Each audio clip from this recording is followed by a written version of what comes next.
Hello student, कक्षा 10 गणित doctor मनोहर book हम सॉल्व कर रहे थे और प्रश्नावली 6 का सी हमारा चल रहा था और प्रश्न संख्या 5 तक हमने देख लिया था। आज प्रश्न संख्या हम 6 देखेंगे। 6 में क्या बोला जा रहा है? समांतर चतुर्भुज एबीसीडी की बढ़ाई गई भुजा एडी पर स्थित ई एक बिंदु है। तो हम क्या करते हैं, समांतर चतुर्भुज एबीसीडी ड्रॉ कर लेते हैं। एक समांतर चतुर्भुज एबीसीडी हम खींच लेते हैं।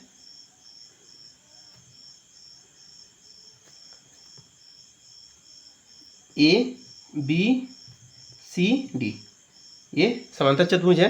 फिर बोला गया बढ़ाई गई भुजा एडी। एडी को हम क्या कर रहे हैं? बढ़ा रहे हैं।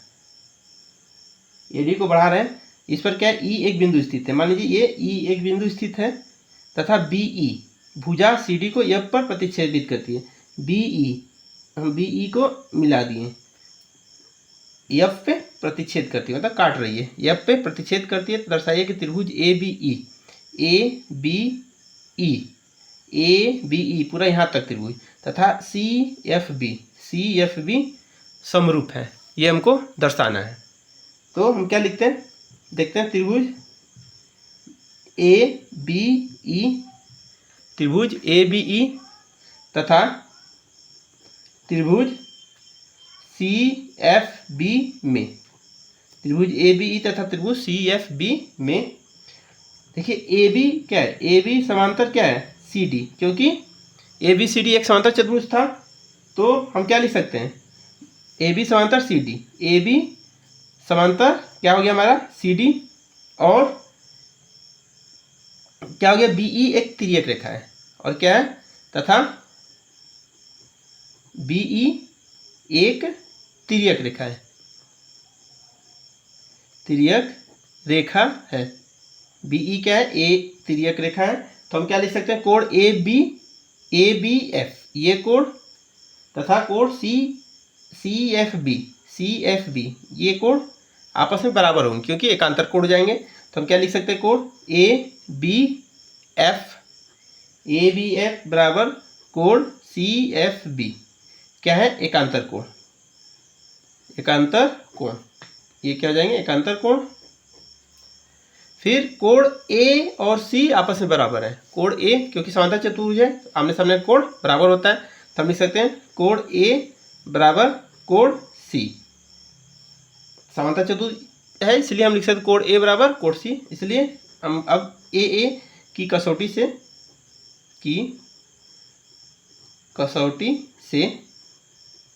लिख सकते हैं त्रिभुज ए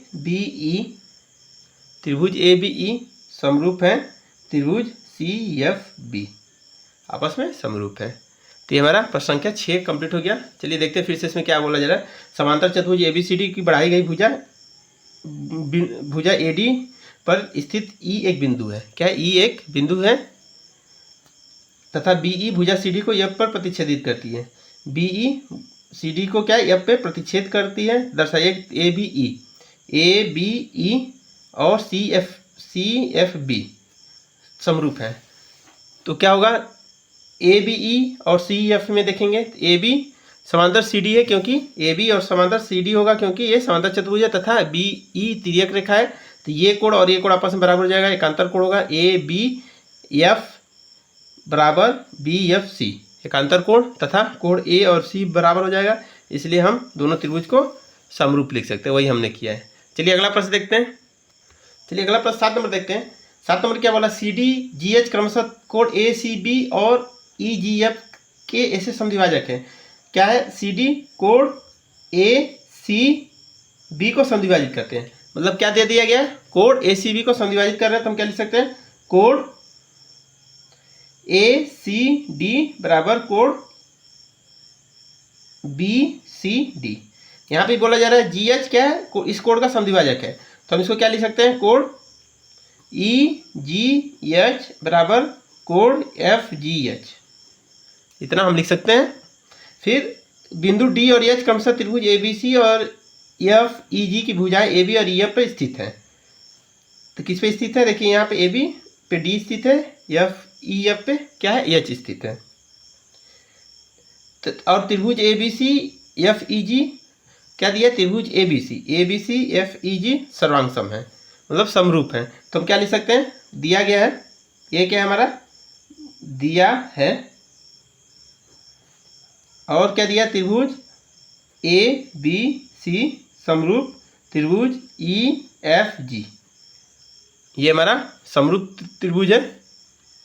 तो इस त्रिभुज अगर समरूप है तो हम क्या लिख सकते हैं, कोण ए बराबर कोण एफ, कोण बी बराबर कोण ई, कोण जी, कोण सी, सी बराबर कोण जी, इतना हमें दिया हुआ है। अब पहला हमको क्या ज्ञात करना है, पहला ज्ञात करना है सी डी बटा जी एच बराबर ए सी बटा एफ जी। सी डी किसकी बात की जा रही है, इसकी, जी एच की किसकी बात की जा रही है, इसकी, ए सी किसकी बात की जा रही है, इसकी, और एफ जी किसकी बात की जा रही है, इसकी।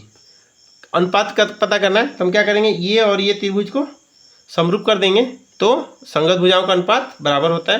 तो पहले हम क्या करते हैं, अब त्रिभुज में देखते हैं, त्रिभुज ए सी डी तथा त्रिभुज एफ जी एच में, त्रिभुज ए सी डी तथा एफ जी एच में देखेंगे। पहले हमको तो ये पता है कोण ए बराबर कोण एफ, कोण ए बराबर कोण एफ, और इसको हम क्या लिख सकते हैं, 2 गुने कोण ए सी डी, ए सी डी बराबर 2 गुने कोण एफ जी एच। तो क्या हो जाएगा, कोण ए सी डी बराबर कोण एफ जी एच, कोण ए सी डी बराबर कोण एफ जी एच।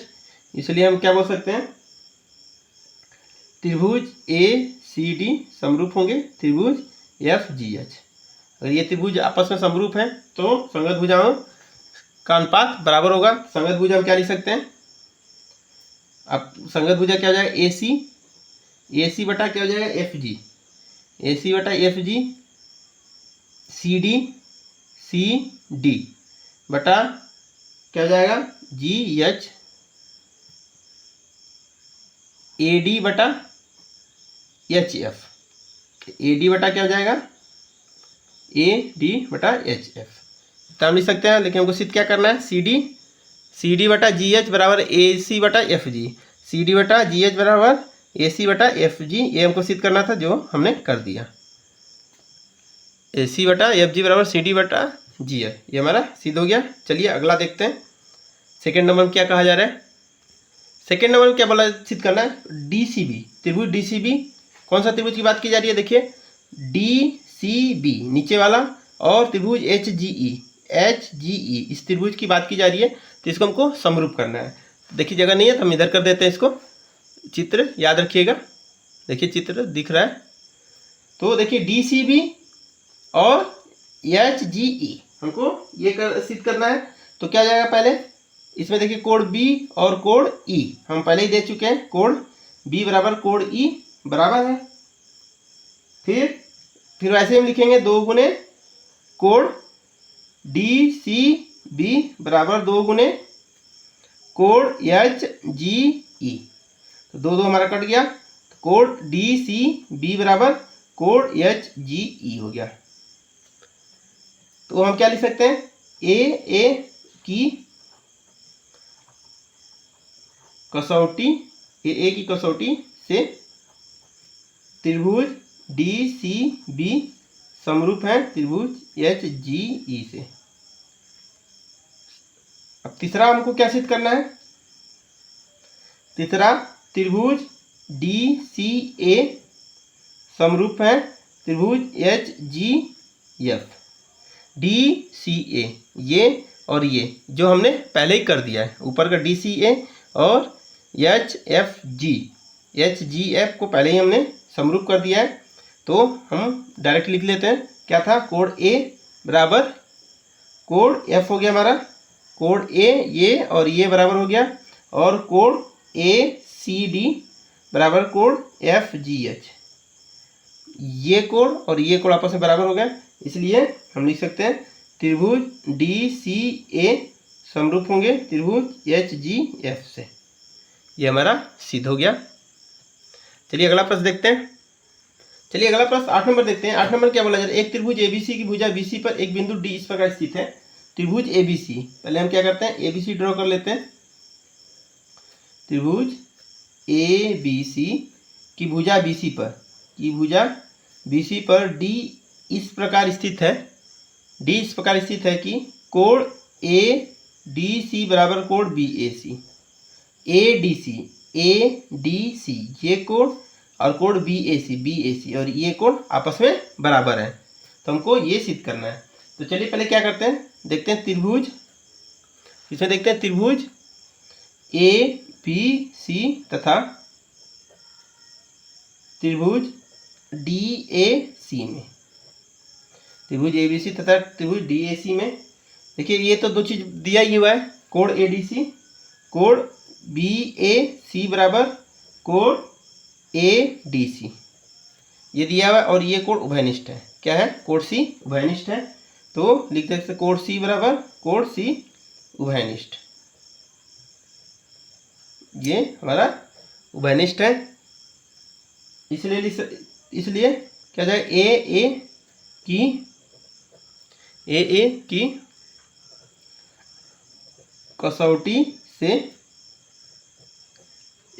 कसौटी से क्या जाएगा, त्रिभुज ABC समरूप हो जाएगा त्रिभुज DAC, समरूप हो गए। अब देखिए समरूप होंगे तो संगत भुजाओं का अनुपात बराबर होगा। तो AB का संगत क्या जाएगा, AB का संगत DA, AB का संगत क्या जाएगा DA, AC का संगत क्या जाएगा, AC का संगत क्या जाएगा DC, AC का संगत DC और BC का संगत क्या जाएगा AC, BC का संगत क्या हो जाएगा AC। तो ये सब क्या होंगे, हमारे संगत भुजा हो गए। संगत भुजा का अनुपात बराबर होता है तो हम क्या लिख सकते हैं, AB बटा DA बराबर AC बटा DC बराबर BC बटा AC। तो क्या हो जाएगा हमारा, AC बटा DC बराबर BC बटा AC। तो क्या हो जाएगा, AC स्क्वायर, देखिए तीनों गुना करेंगे तो AC स्क्वायर हो जाएगा और क्या हो जाएगा BC गुने DC। तो ये हमको सिद्ध करना था, हमारा सिद्ध हो गया। और आज यहीं तक, नेक्स्ट क्लास में आगे करेंगे। और चैनल पर नए हैं तो जरूर चैनल को सब्सक्राइब करिएगा, वीडियो अच्छा लगे तो फ्रेंड में शेयर करिए ताकि और लोग भी फ़ायदा उठा सकें। और यूपी बोर्ड का लगभग सारा सिलेबस यहाँ कंप्लीट किया जाएगा। तो बने रहिए और अगली क्लास में मिलते हैं। अभी के लिए इतना ही। जय हिंद, जय भारत।